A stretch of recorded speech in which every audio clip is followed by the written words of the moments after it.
책 읽고 유튜버라고 존식입니다. 자유에 대한 이야기를 해볼 건데요. 사람들 각자 나름대로 자기가 생각하는 그 자유의 모습이 있을 거야. 어떤 사람들은 먹고 사는 문제가 해결이 안 됐으면 경제적 자유에 꽂힐 거고, 먹고 사는 문제는 해결됐는데 내가 그 코딱지만한 돈을 버느라고, 억대연봉이라 해도 마찬가지, 그 돈을 버느라고 전국 팔도로 돌아다니면서 10,000원짜리 20,000원짜리 물건을 팔고 싸구려 고객들을 만나서 너덜너덜해지는 돈을 벌어. 그럼 어느 순간 언제까지 나 이렇게 살아야 되나라는 스스로의 질문을 해볼 거고, 시간적 자유라는 말을 들었을 때 굉장히 솔깃할 거예요. 자, 영상을 보시는 분들이 내가 원하는 그 자유가 어떤 자유인지 한번 생각해보고, 근데 우리가 생각하는 그 자유, 우리가 생각하는 그 자유라고 믿는 것은 사실 대부분 다 틀렸다. 왜? 진짜 자유는 그런 게 진짜 자유가 아니거든. 봐봐요. 진짜 자유라는 건 내가 굳이 그렇게까지 할 필요가 없는데 스스로 그걸 선택할 수 있는 상태. 이 상태를 사실은 진짜 자유라고 불러요. 시간적 자유, 경제적 자유, 이런 키워드를 가장 많이 쓰는 사람들이 있어요. 어떤 사람들? 다단계에 종사하는 사람들. 다단계에 종사하는 사람들은 보통 이런 얘기를 해요. 직장 생활을 하는 사람들의 어떤 그 라이프 스타일을 다소 비웃으면서, 너희들은 시간의 자유가 없지, 너희들은 경제적 자유가 없지, 그런데 다단계라는 이 일을 하면 너희들도 시간적 경제적 자유를 얻을 수 있어. 그리고 실제로 전문직 종사자임에도 불구하고 자기가 이전에 살던 그 바쁜 삶에서 벗어나고 싶은 생각에 다단계라는 업에 들어가는 사람들이 있단 말이에요. 근데 실제로 다단계를 통해서 꽤 큰 성공을 한 사람을 가까이서 본 적이 있고, 그 사람들이 주장하는 시간적 경제적 자유, 이걸 누리고 있나? 사실은 가까이서 그 삶을 볼 수 있는 기회가 있었는데, 봐봐요. 자유가 있다는 건, 근본적으로 진짜 중요한 자유는 내 시간을 내 마음대로 선택할 수 있는 자유, 그리고 내 돈을 내 마음대로 자본 배분을 할 수 있는 자유, 그리고 가장 중요한 건 내 앞에 말을 할 수 있는 프리 스피치의 자유가 있어야 되는데, 그 어떤 일보다도 시간의 자유함이 없는 일이 다단계다. 왜? 그 사람들이 출근을 안 한다라고 주장을 하지만 실제적으로 출근을 해야 되는 정해진 날들이 있고, 그리고 그 날에 본인이 사실은 나가서 하는 일이 특별히 없어. 근데 그럼에도 불구하고 나가서 본인이 열심히 하는 모습을 보여주는 걸 본인들은 리더십이라고 생각하기 때문에 특별히 하는 일이 없음에도 불구하고 가서 자리를 채워야 될 거라는 거. 그리고 경제적 자유도 역시 마찬가지. 경제적 자유라는 게 사실, 이거는 우리가 생각과 관점을 조금만 바꾸면 되는데, 우리가 아무리 비용이 늘어나도, 내가 버는 돈이 늘어나도 내가 지출이 그만큼 늘어나 버리면 경제적 자유라는 건 없다. 근데 다단계 하는 사람들의 라이프 스타일을 보면 굳이 저렇게까지 저런 돈을 써야 되나 싶을 정도로 과한 돈을 쓰는 경우가 많은데, 왜 그런가 보면은 보여줘야 되거든. 본인들이 사회적으로 인정받는 직업군이 아니기 때문에 돈을 많이 번다는 걸 통장을 까서 보여줄 수는 없잖아. 그죠? 그러니까 그 사람들이 보여줄 수 있는 어떤 돈을 번다는 지표라는 건 본인들이 타는 차, 본인들이 입는 옷, 아니면 본인들이 들고 다니는 물건, 이런 걸 통해서 내가 이렇게 성공하고 잘 나가고 있다를 보여줘야 되기 때문에 사실은 그 품위를 유지하는 비용에 불필요하게 들어가는 비용이 많다. 그리고 사람들을 만났어도 내가 돈을 번다는 걸 보여줘야 되기 때문에 실제로 돈을 그렇게 못 벌 수도 있어. 근데 그럼에도 불구하고 뭔가 내가 돈을 번다는 그 냄새를 풍겨야 되기 때문에, 돈이 있다고 경제적 자유가 있는 게 아니라 내 자본을 내가 중요하다고 생각하는 우선순위에 맞게 자본 배분을 할 수 있어야 되는데, 외부에서 느껴지는 그런 어떤 압력에 의해서 지출되는 비용들이 되게 많다는 거예요. 그리고 아무리 많은 돈을 벌어도 그 버는 돈보다 내가 더 많이 써버리면 절대 돈을 유지할 수 없고 절대 돈을 불릴 수 없거든요. 근데 오히려 그 사람들은 뭐 다양하게 본인들이 현금 흐름이 계속 들어온다라고 생각하니까 이 어떤 그 비용을 쓰는 면에 있어서 지혜롭게 비용을 쓰지 못하는 경우 되게 많고, 그리고 또 한 가지 느꼈던 거는 이런 거예요. 본인들은 본인들이 권리소득이라고 주장을 해요. 권리소득. 내가 일 안 해도 돈 들어온다. 근데 절대 그렇지 않아요.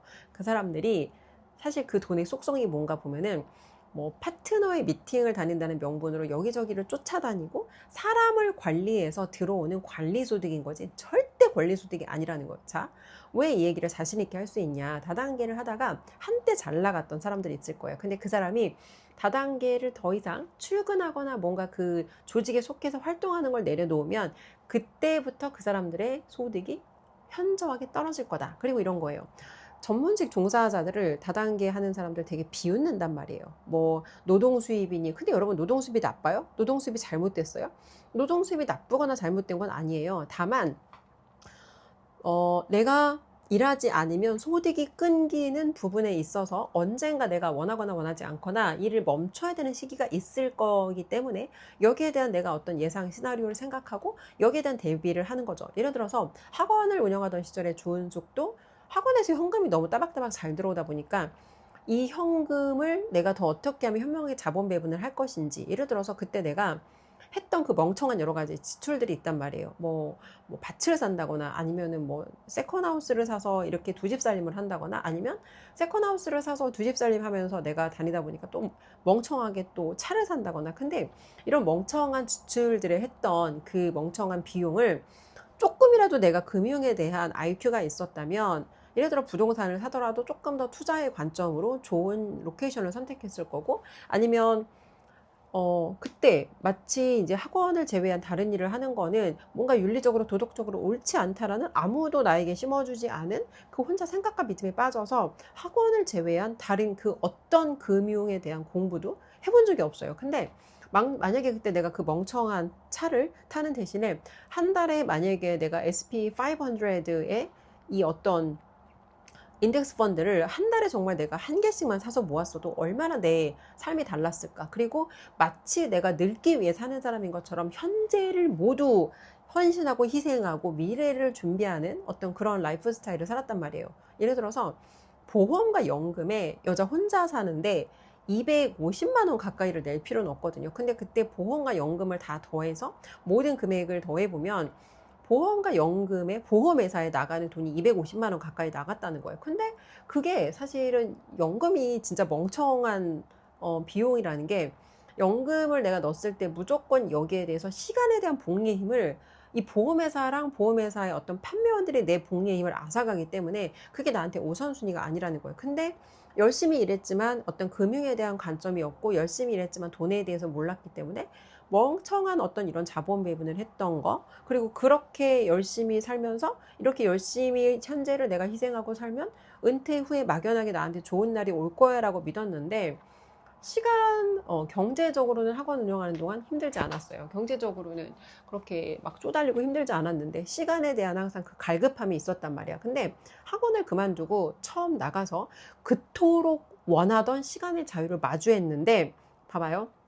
사람들은 이 자유라는 거를 되게 원한다라고 생각하지만 그 자유를 내가 마주했을 때 현실의 자유는 생각보다 공포스러워요. 왜?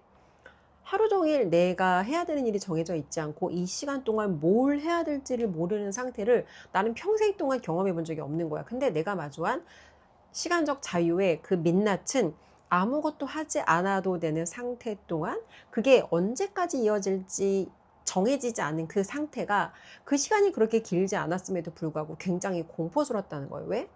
자유라는 거는 진짜 자유라는 거는 불확실성과, 진짜 자유라는 거는 아무것도 정해지지 않은 그 상태를 온전히 내가 선택하고 책임져야 되는데, 이 선택과 책임에 대한 이 어떤 그런 정도로 내가 내 시간을 온전히 선택하고 채워놓고 책임지는 경험을 이전에 해본 적이 없기 때문에 그 경험 자체가 주는 어떤 불확실성과 그 경험 자체가 주는 어떤 그런, 뭐라고 할까? 그러니까 정해지지 않은 그 시간을 견뎌내는 게 끝이 안 보이는 터널을 지나가는 기분? 이게 생각보다 공포스럽다는 거예요. 근데 많은 사람들이 은퇴 후에 내가 시간적 자유가 생기면 이 모든 걸 하리라라고 다 은퇴 후로 미루는데, 사실 우리가 미루는 대부분의 일들은 은퇴 후까지 미룰 만큼 그렇게 큰 일도 아니고 그렇게 대단한 일도 아니고, 그리고 막상 내가 그걸 해보면 그렇게까지 나한테 그게 오랜 행복을 보장하는 일이 아닌 경우가 되게 많다는 거예요. 근데 미뤘기 때문에 나는 이걸 혼자 내 상상 속에서는 이걸 하면서 내가 많이 행복해질 거다라고 기대하는데 그렇지 않다는 거예요. 다시 돌아와서 다단계에서 우리한테 준다는 시간적 경제적 자유, 시간적 경제적 자유는 허상일 뿐이고, 진짜 자유라는 게 무엇인지를 모르면 사람들은 자유로워 보이는 누군가의 행위를 쫓으면서 이거라면 자유로운 삶을 살게 되겠지라는 기대를 하는데, 그 사람의 어떤 자유로워 보이는 속성을 쫓는다고 우리가 진짜 자유를 얻는 것도 아니고, 자유에는 내가 선택하고 책임이 따르게, 자유라는 거에는 내가 선택하고 책임이 따르기 때문에 이 선택과 책임을 내가 감당할 수 있는 어떤 그릇이 안 되면 이 자유가 오히려 우리한테 공포스럽다는 거예요. 그리고 풍요는 결핍보다 관리가 어렵다. 이거는 돈의 풍요도 마찬가지, 시간의 풍요도 마찬가지. 풍요함이 우리한테 주어지는 순간 그게 오히려 우리에게 그게 오히려 우리한테 리스크가 될 수 있다. 왜? 풍요와 함께 반드시 따라오는 유혹들이 있거든. 시간이 많을 때, 내가 돈이 많을 때 따라오는 유혹들이 있단 말이에요. 그래서 내가 지혜로운 관점을 가진 사람이 아니라면 오히려 그런 풍요함이 나를 파괴할 수도 있다. 자, 그래서 결과적으로 이 자유라고 하는 것에 진짜 자유는 이런 거예요. 예전에 다단계에 그 종사하시는 분들이 아까 그런 얘기를 했잖아요. 전문직 종사자, 자영업자들 엄청 비웃는단 말이에요. 하루 종일 가게에 갇혀서 자영업자 운영하는 사람들 되게 비웃으면서 너희들은 갇혀 있지만 우리는 자유롭게 돌아다니면서 일한다. 근데 봐봐요. 갇혀 있어서 사실은 갇혀 있는 상태가 자유함이 없는 게 아니라 갇혀 있다는 그 사람의 생각이 그 사람을 자유롭지 않게 하는 거거든요.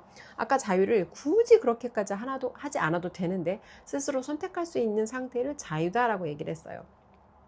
시간적 경제적 자유가 있다라고 주장하는 그 다단계 사업자들, 끝점의 성공을 이뤘다고 주장하는 그 사람들의 라이프 스타일을 가까이서 봤을 때 내가 만약에 저 사람들의 위치에서 저런 성공을 했다라고 주장하는 그 사람들의 위치에서 저 사람들의 삶을, 그러니까 살아가는 모습을 봤을 때 저렇게 살면 우리가 행복의 반대가 지루함이거든요. 근데 저 사람들처럼 살아가서는 행복하지 않겠다라는 이런 생각이 들었어요. 봐봐요.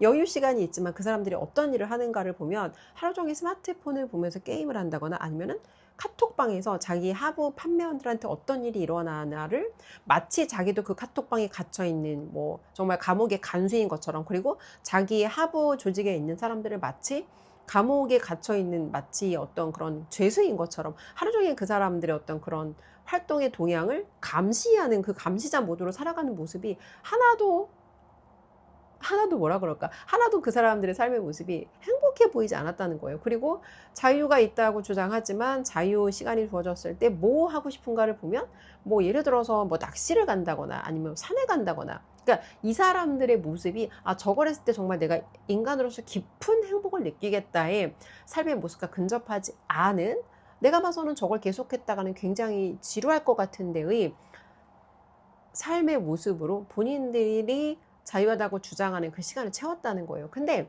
반면 어떤 사례를 봤냐면, 제가 지인 중에 굉장히 수백억대 자산가예요. 이분은 사실 진짜 그렇게까지 할 필요가 없어. 아예 국제학교 보내고 법인 대표고 이미 남들이 부러워하는 삶을 이미 살고 있어. 그냥 아무것도 안 해도 돼. 근데 그럼에도 불구하고 본인의 어떤 그런 비즈니스랑 관련해서 그 상가를 활성화시키기 위해서 거기에 들어가서 아무도 그 사람한테 그런 거 하라고 기대하거나 요구하지 않았던 프랜차이즈 카페에 들어가요. 프랜차이즈 카페 투땡 카페에 들어가요. 투땡이라는 카페에 들어가서 거기에서 그 자영업에 자기를 정말 갈아 넣었는데, 그 사람은 그렇게 그때까지 그런 육체 노동을 해본 적이 없는 사람이거든. 그냥 곱게 살았어. 그냥 원래도 여유 있는 집안 배경에서 태어났고 평생 곱게 살았던 그 여자가 그 자영업에 들어가서 팔목이 나가도록 진짜 자영업장을 장인 정신을 가지고 고객들을 섬기고, 그리고 케이크에 올라가는 그 투썸 그 케이크에 올라가는 딸기 하나를 좋은 것으로 선택하기 위해서 전국을 돌면서 발품을 팔았다는 거예요. 근데 그리고 이 사람이 집에 가면서 퇴근하고 가면서 왜 이제 통화를 원해서 통화를 하는데, 왜 통화를 원했나를 보니까 제 수업에 들어오는 수강생이고 이제 제 고객님, 제 멘토님 수업에 들어오는 수강생 분이세요. 근데 이분이 무슨 얘기를 하냐면, 되게 늦은 시간에 퇴근을 하면서 자기의 어떤 어려운 사정을 토로하는 게 아니라 같이 수강하는, 오랫동안 함께 했던 이 수강생들에 대한 어떤 칭찬의 피드백을 하는 거예요. 이 사람은 이렇게 성장했고 이 사람은 이렇게 성장해서 자기 너무 기쁘다고. 자, 그리고 여기가 하이라이트예요.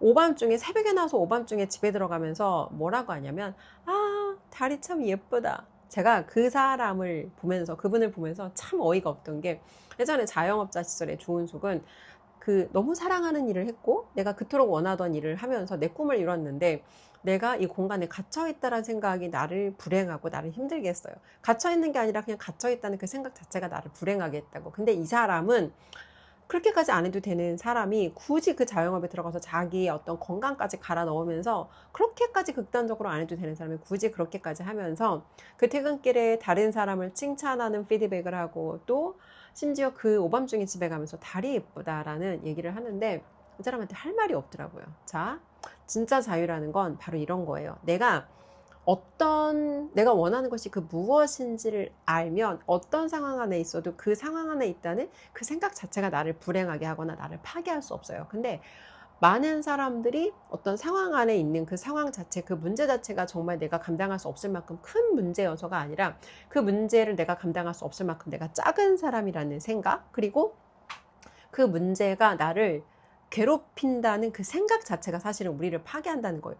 스트레스 자체가 우리 건강에 해로운 게 아니라 스트레스가 나에게 나쁘다. 내 건강에 스트레스가 나쁘다라는 그 생각과 믿음이 사실은 나를 파괴한다는 거예요. 자, 다시 돌아와서 우리가 진짜 원하는 자유가 어떤 자유인지 모르면 세상에서 우리한테 이런 게 자유다라고 우리한테 주입하는 어떤 관습이나 통념이 있을 거예요. 그럼 우리는 마치 그게 내가 원하는 삶인 것처럼 그런 통념에 따라서 어떤 사람들은 소비주의적인 삶을 살 거예요. 물질로 자기 삶을 막 채워보려고 하는데 어느 순간 깨달을 거야. 이런 거 아무리 해도 삶이 공허하네. 또 어떤 사람들은 허리띠를 졸라 매고 언젠가 나한테 좋을 그 미래를 위해서 지금을 헌신하고 희생하는 삶을 사는데 진짜 무서운 건 이 두 사람이 가는 길이 달라 보이지만 결국 우리가 마주하게 되는 그 마지막 종착지 문은 똑같다는 거예요. 그래서 어떤 걸 진짜 내가 원하는 자유의 속성, 그 본질적인 속성이 무엇인지 굳이 하지 않아도 되는 일을 내가 하면서 그 스스로 그렇게까지 애쓰는 자신의 상태에 기뻐할 수 있는 이런 상태가 진짜 자유라는 거. 그리고 아까 얘기했던 그 자영업장에 들어가서 그렇게까지 안 해도 되는 그 일을 해냈던 그 분의 경우에는 다단계 사업자 그 분들이 시간이 있고 여유가 있고 자기들은 심지어 어떤 경제적인 여유도 있어. 근데 자기와 함께하는 사람들을 위해서 자기가 교육에 투자하고, 다단계에는 자기들이 교육사업이라고 주장한단 말이에요. 교육에 투자하고 오히려 그렇게 외부에서 배워온 것들을 자신과 함께하는 사람들에게 나눠줘야 하는 책임과 의무가 있음에도 불구하고 여가 시간에 착한 자를 읽는 걸 보지 못했어요. 시간적 경제적 자유가 있다고 주장을 하지만 자신의 발전을 위해서 교육사업이라고 주장을 하는데 그 사람들이 하는 교육은 회사와 제품과 그 돈에 대한 구조를 설명하는 제품 보상, 제품 회사 보상에 대한 반복적인 어떤 쇠뇌 교육인 거지. 이 사람들을 더 나은 방향으로 끝점의 부자들이 가리키는 그 방향으로 자신과 함께하는 사람들을 이끌지 않는다는 거예요. 근데 이 자영업 대표님은 심지어 그 자영업장에 들어가서 몇 년을 그렇게 정말 갈아 넣으면서 그 분을 만나러 가끔 이제 그 매장에 가면 항상 책이 있어요. 항상 책이 놓여 있고 짬이 날 때마다 책을 읽고 그 와중에도 뭐가 됐든 간에 자기가 배운 내용을 자기와 함께하는 자신의 어떤 그 파트타임 그 사람들하고 나눠준다는 거예요. 왜? 자기가 생각했을 때 이게 좋은 삶이고 자기가 생각했을 때 이게 좋은 방향이고. 근데 그 파트타임 하는 그 어린 아이들이 누구도 이 대표한테 그런 걸 기대하지 않았을 거예요. 근데 그 대표가 한결같은 모습, 그리고 자기들에게 한결같이 이 마음 쓰는 모습을 보고 이 자영업장이 마치 굉장히 큰 프랜차이즈 카페임에도 불구하고 아주 작은 동네 어떤 장인 정신을 가진 그런 카페처럼 운영이 됐다는 거. 자, 그래서 영상을 보시는 분들도 한번 생각을 해보세요. 내가 생각하는 그 자유는 내가 원하는 자유가 진짜 본질에 가까운 자유인지, 아니면 세상이 우리에게 이런 게 자유다라고 주입한 통념에 가까운 자유를 나는 쫓고 있는지, 그리고 내가 지금 스스로 자유함이 없다라고 생각된다면 왜 나는 자유함이 없다라고 생각되는 그 삶을 살고 있는지. 자, 그리고 마지막이에요. 진짜 우리한테 그 끝점의 부자들의 자유, 본질에 가까운 자유를 찾도록 도와주는 도구가 유튜브야. 왜? 끝점의 부자들이 사실은 궁극적으로 지키고자 하는 것은 내 생각의 자유, 내 표현의 자유, 프리 스피치의 자유인데, 내가 예를 들어서 누군가가 우리의 자유를 앗아간다라고 많은 사람들이 얘기하는데 사실 우리의 자유는 타인이 앗아갈 수 없어요. 왜? 내가 내 생각을 표현하고 내 생각을 나누고 내가 배우고 깨달은 것들을 누군가에게 영향을 주고 유튜브라는 도구를 통해서 내가 알게 된 것들, 내가 배운 것들, 내가 깨달은 것들을 세상과 나눌 수 있다면 누구도 내 진짜 본질의 자유를 앗아갈 수 없다는 거예요. 끝점의 부자들은 이미 많은 돈을 벌었음에도 불구하고 누구보다 열심히 유튜브에서 자기가 배우고 경험하고 깨달은 것들을 나누는데 왜 그럴까? 굳이 그렇게 할 필요가 없는데 굳이 그런 일을 하는 사람? 그런 사람들만이 누릴 수 있는 게 진짜 자유다.